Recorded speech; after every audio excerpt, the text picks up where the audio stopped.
Bien balandi ya chaîne Nabiso YouTube, chaîne Nabiso Talelo News 10 ndenge to sarabino toujours les mbokate de la presse Julien Botala Tala lelo azakawana pona bino lelo vraiment to beta lisolo to zali en plein ville et sikawa pi Botala Tala zo le rana nzela ba moni campagne ya pasteur Nabiso ya mboka Nabiso nde to lobité to beta pena moi lisolo ngo to zapena ndeko Nabiso awawa yepe akoluka vraiment a décortiquer ngo ya lobi azo beta c'était un changement dans les domaines de la foi. C'est-à-dire que tout le cas décortiqué. Mais quant à moi, je tiens à remercier Daryl Ediwante, sa caméraman Nabiso. Un grand merci à El Sibli, mon Evin Poutou, caméraman Nabiso, monteur Nabiso, Pito. Joyeux anniversaire, c'est-à-dire mois d'août Mobimba. Nega mois d'avril, Ezalagayame, Amila Bela Dinganga. Nega mois d'août Mobimbo, Ezali à Neville Poutou. Un grand merci à Baïtou Baota Labiso. Un grand merci à Mère Mila Bela Dinganga. Un grand merci à Maman Elisa Pedro, Maman Titi Pedro La Source, Tantine Botalatala. Et pourquoi pas, il y a Willy Mouchen Kodamboka. Il y a Willy Mouchen Kodamboka. Un grand merci vraiment. Il y a Willy Mouchen Kodamboka. Nde Botalatala dans la ville boé. Azane na ville pour un rendez-vous na yo. Nous avons rendez-vous on a dans yende pour n'angwe puis on zonga boé na kute pena papa na biso de tout solo lango. Merci beaucoup na Baïtou Botala biso. Un grand merci na Daninzila na Irlande, Malela de Londres, Mima Wetupe. Freddy Maïmba Tozana papa na biso mbote papa. Mbote papa. Papa ezali émission tala lelo oko se présenter la bota là. Oui, ngai nazali papa Jean, frère Jean Sommet. Nazali moko ndeko na bino congolais. Ngai nazosala enseignement pona mboka na biso ko sanctifier mboka na biso ezwa gracia ya Nzambe. Gracia ya Nzambe congolais tokozwa yango ndenge nini? Biso ba congolais to changer mentalité dans le domaine de la foi. Partout dans le monde à travers Talelo News 10. Papa na biso changement mentalité là yo na idéologie ni na ngoto une explication ni opesa biso. Eli kolobanini. Congolais, il faut comme un éveil de conscience. Dans l'éveil de conscience, le réveil du grand géant la RDC. Biso ba congolais toyeba ndenge nini esengeli basambela Nzambe oyo tozobenga Yesu Kristu. Merci. Yesu bakosambela ete na ba pensée, na ba imagination, na ba calcul, na ba intérêt, na ba miracle, yaka libale zalawe, voyage zalawe, yaka na longolo muselekete na libumwe, yaka na longolo mpese libumwe, faux et archi faux. Jésus-Christ basambela kaete na ba pensée, na ba imagination. Mais kasi Yesu basambela kae dans le cœur d'amour, charité, justice sociale, apostolat des pauvres, crainte de Dieu. Alors, ceux qui m'ont sambela Yesu na motema là, Dieu les sanctifie. Parce que bénédiction, c'est Dieu qui donne. Ce n'est pas président, ce n'est pas ministre, ce n'est pas dialogue, ce n'est pas réconciliation. Nous sommes là et c'est soit fondement na foi authentique. Le psaume 127 est lobby. Si Dieu ne bâtit la maison, les bâtisseurs ne travaillent en vain. Si Dieu ne garde la ville, c'est en vain que veille les gardes. Une nation peut être la bénie. Biso ba Congolais. Misala na biso joie sens. Tolia bambisa mai na biso. To sanctifier mboka na biso. Espérance de vie na biso mata. Il faut qu'on la tambola na morale divine. To banga Nzambe. To samibe kwa Nzambe. To sala na humilité. To cultiver l'amour et la charité. Na moninga na yo. Na mboka na yo. Na babola. Mais kasi Congolais. Bazote ya kosalisa mobola te, mobola kokanga chance na yo. Avant sunga moto, tunana état d'âme na yo. Na kati église ou bien sika baote ya batu bongo. Mais tozomona yango na Kinshasa. Kinshasa okomona même un coca, un pauvre. Azo approcher moto. Okomona moto azo kima ye akokanga chance na nga. Enseignement wana bazo zongo wapi. Est-ce que Jésus-Christ a été enseignement ya bongo? Hein? Or, les bons samaritains, sur la route de Jéricho, ceux qui ont entendu l'évangile à Saint-Luc, chapitre 10, verset 25 à 37. Mon Samaria, amoni moto babetie batige demi-mort. Lévite à l'équier, sacrificateur à l'équier, mon Samaria à locotier. À quel est un hôpital? Aïbisi baminganga bo traité ye, mbongo monsieur koti kala, na koya kofuta. Est-ce qu'il y a pas qui est dans ma moto wana? Mais Jésus-Christ a tourné docteur de la loi. Na bango nyonso misatu wana moninga na ye nani? Docteur de la loi lobi mo Samaria oyo asalisiye. Jésus-Christ a yebisiye yo pe kende sala sebongo. Mais oyo tozo mona na Kinshasa ko salisa mobola te mobola ko kanga chance na yo. Bazo taxe bana bandoki. Bazo boka bana na balabala. Cet enseignement Congolais a joué yango wapi? Congolais a profané mboka. A profané mboka. Jamais bakoyi kosambela Jésus-Christ pour na ba miracle te. Miracle Jésus-Christ a prédira ki yango te. Hein? Basambela ka Yesu dans la foi authentique. Miracle c'est la foi. Oh yanzambe yemo gazomona mwana na ye. Il opère selon sa volonté. Mais jamais moto benga bato boya na kola musaba bato wa. Boya na kotel misaba koka. Boya ça c'est les charlatans. Ça le loba benga comme campagne yo ndenge nino boya ngozo conteder. Attention. Gwana, soki moto azo sala yango, moi j'ai dit, tozo contredire moto te, mais tozo loba par rapport à l'enseignement à Jésus. Vous comprenez, hein? Quelle est la doctrine de Jésus-Christ? On ne peut pas dénaturer l'évangile de Jésus. On ne peut pas déchirer la tunique de Christ na Kinshasa. Soki Congolais tozo sala na biso, pour extravagant, pour na apparence, mais tozo tana comme à Jésus, tozo luka malédiction na mboka na biso. Tozo malédiction et nous irons pas à l'émergence. Nous devons prier dans la piété, amour, charité, justice sociale, apostolat des pauvres, compte de Dieu. Si nous prions comme ça, hein, Dieu va nous sanctifier. La vraie religion pure et sans tache.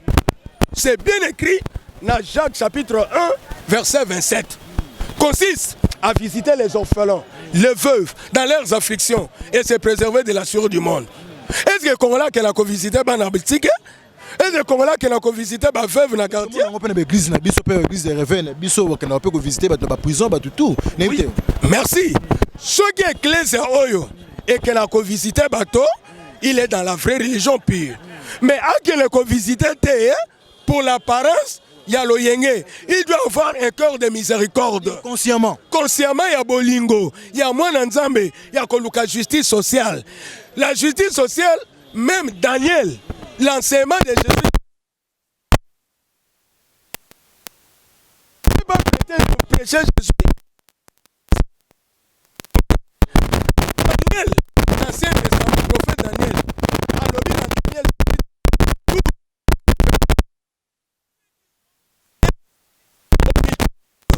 Prions, c'est toi.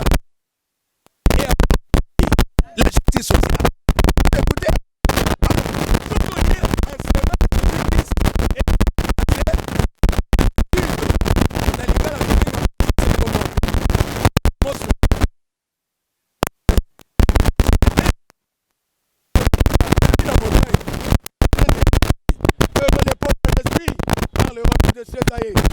les affligés de corps, parce qu'ils seront conduits.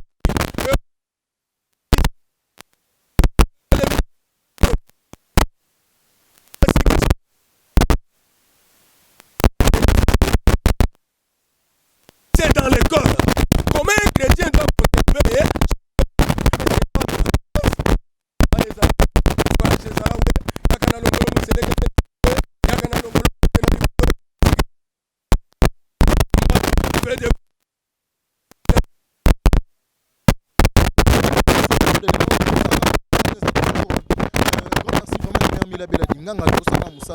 Toujours un grand merci na yemoko babengi na kombo ya maman Elisa Pedro, pourquoi pas na baitu bota la biso les champions malela de Londres, pourquoi pas na yemoko impresseur Claude Ndombasi, ya Willy Moucheni Koda Mboka, je le confirme avec la créativité, merci beaucoup. Ya Willy Moucheni Koda Mboka po kota da mambo banda banzondo kala si les lozo continuer na botala ta, un grand merci. Mais qu'est-ce qu'il fait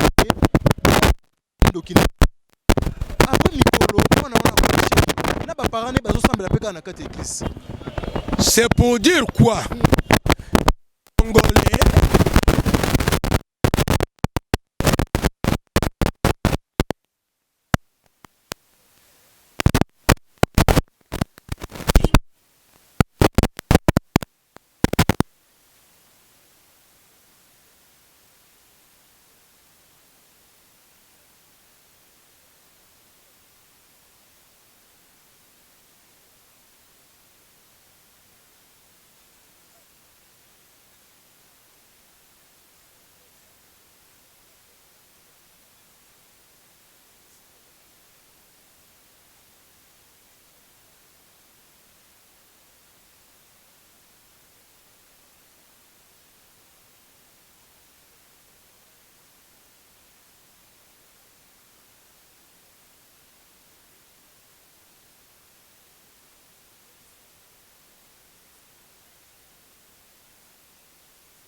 Tantine botalatala na yebi ba boza vraiment belé bo se retrouver vraiment na musalo vraiment daninzila na kata Irlande gesha mungani na Bangkok na insister lisusu na ya Willy Musheni koda mboka.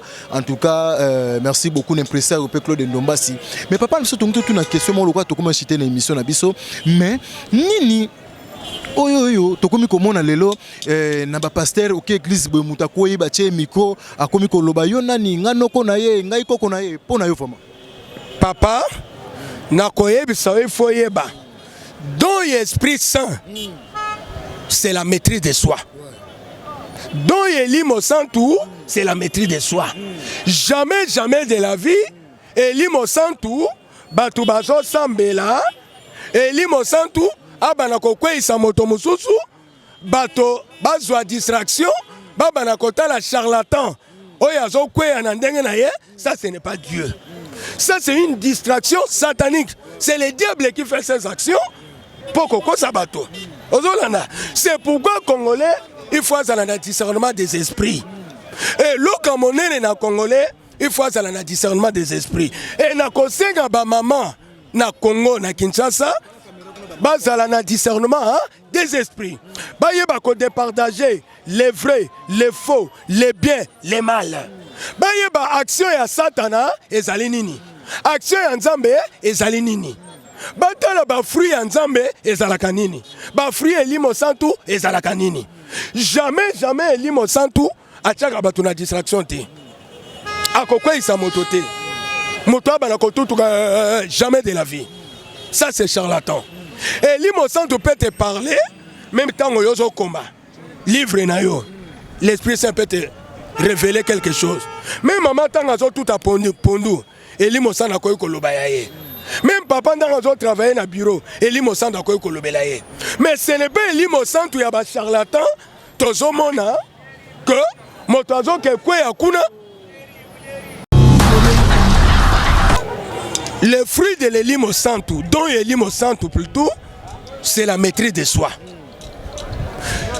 Elimo Santu, jamais de la vie, a koyi kokwe sa moto kwe anasima ga, alo bana kwe Elimo Santu te. Oui, comme que ngai noko na ye, yonani bazo so na pasteur na micro. Wane zali, ba spectacle satanique, ce n'est pas Dieu. Ça, ce sont les spectacles sataniques. Ce n'est pas Dieu.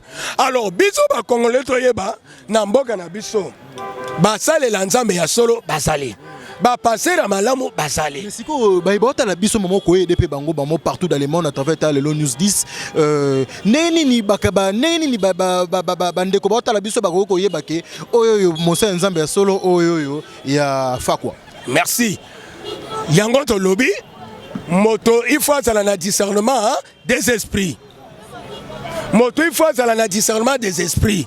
Ce que vous avez pour la chair, pour l'intérêt songolo, pour la posa songolo, ce n'est pas Dieu ça.